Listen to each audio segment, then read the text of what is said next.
Après ce match-là, Sénégal-Égypte, je pense que certains supporters sénégalais sont assez rassurés parce que depuis le début de la compétition, eh bien quelques supporters qui étaient inquiets de cette équipe du Sénégal qui n'avait pas l'impression de jouer à 100%. Karim Baldé, je me tourne vers vous. Est-ce que pour vous, ce match-là, qui est considéré comme abouti par pas mal d'observateurs et nous aussi sur le plateau, on l'a dit, peut être considéré comme une référence ou en tout cas un déclic pour cette sélection sénégalaise avant la finale à venir face au Maroc? Alors, contrairement à ce que pensent certains Sénégalais qui avaient besoin d'être rassurés, moi, je ne suis pas sûr que ce soit un déclic, mais plutôt la continuité du travail accompli, non seulement dans cette CAN, mais depuis 2-3 ans. Parce que ce qu'on constate depuis l'arrivée de Pape Thiaw à la tête des Lions de la Teranga, c'est cette tranquillité, cette sérénité. Et quand on regarde le parcours du Sénégal à cette CAN, finalement, ils ont su gérer plus que vraiment devoir aller tout le temps de l'avant. Lors de la phase de poule, face à la RDC, c'était le vrai test. Ils s'en sont bien sortis avec un match nul alors qu'ils avaient été dominés pendant une partie de la première période notamment.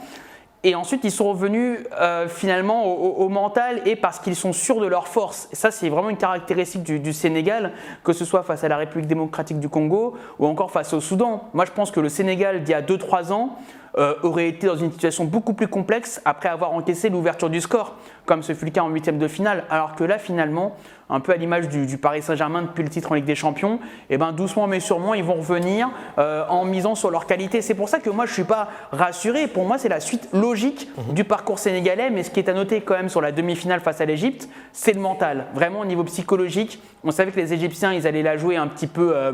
on va dire un petit peu truqueur par moment, en voulant plonger dès qu'il y a un moindre contact. Et les Sénégalais sont restés bien dans leur match, bien concentrés, sans trop partir justement dans les esclandres. Et c'est là où je pense que le Sénégal a réussi son coup face à l'Égypte en demi-finale, en plus bien sûr du but de Sadio Mané et du jeu qu'il a produit tout au long de la rencontre.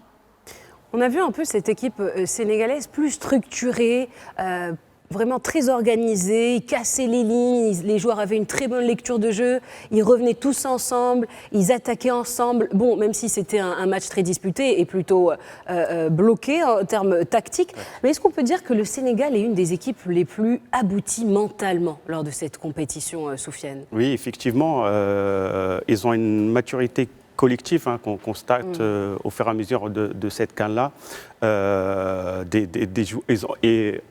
Donc l'intervention du collègue à distance, exactement à distance, c'est que le coach a réussi à avoir un groupe homogène entre ces jeunes-là qui sont accompagnés aujourd'hui par des joueurs expérimentés. Donc avoir une équipe très équilibrée, d'accord, qui permet de livrer une défense très solide, un milieu de terrain où c'est très puissant et aussi cette rapidité de transition.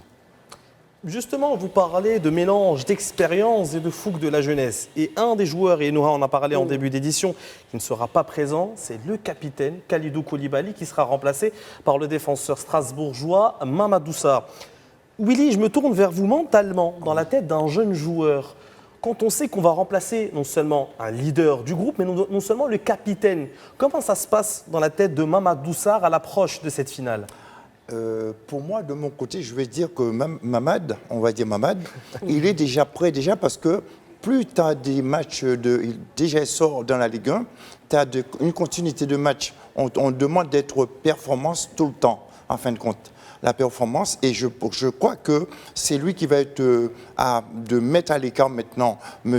Koulibaly, le défenseur, pour maintenant se montrer, pour dire maintenant, c'est moi maintenant qui va prendre le successeur, être le moteur de l'équipe maintenant, je vais dire. Ça me rappelle un peu, si on va chercher un peu plus loin, la suspension de Laurent Blanc, qui avait été forfait pour la finale de la Coupe du Monde 98, a remplacé Franck Leboeuf, était un joueur d'expérience à ce moment-là, mais quand même, ne pas avoir son défenseur central pour le dernier match et pour la finale, surtout, c'est assez compliqué. Mais en tout cas, Pape Thiaw, le sélectionneur du Sénégal, il est très confiant parce qu'il sait qu'il a 28 titulaires dans sa sélection. C'est lui-même qui le dit, c'était en conférence de presse après la victoire face à l'Égypte, 1-0. Je laisse l'écouter. Je vous disais souvent ici en conférence de presse comme quoi qu'on avait 28 titulaires. Et je pense que j'aurais préféré jouer la finale avec mon capitaine. Et malheureusement, Déjà, il s'est blessé, aussi il prend un carton jaune qui le prive la finale. Mais en le connaissant avec son état d'esprit, pour lui, le plus important, c'est la gagne. Maintenant, on va faire avec. Il y a d'autres joueurs qui sont là. Et voilà, et espérons qu'on le rendra fier le 18. Et Mamadou Sarr, on le connaît bien. Je pense que c'est moi qui allais le chercher, donc je connais bien ses qualités. Je sais que c'est un joueur serein, même malgré son âge. Donc et ce match, on avait plus besoin de sérénité parce qu'on jouait face à des adversaires vraiment redoutables et des genres de défenseurs un peu plus calmes. C'est important. On sait que cette équipe sénégalaise est portée par des leaders, mais également de jeunes joueurs prometteurs et talentueux. Mais il faut le dire que le vétéran Sadio Mané répond présent lorsque cette équipe sénégalaise en a le plus besoin.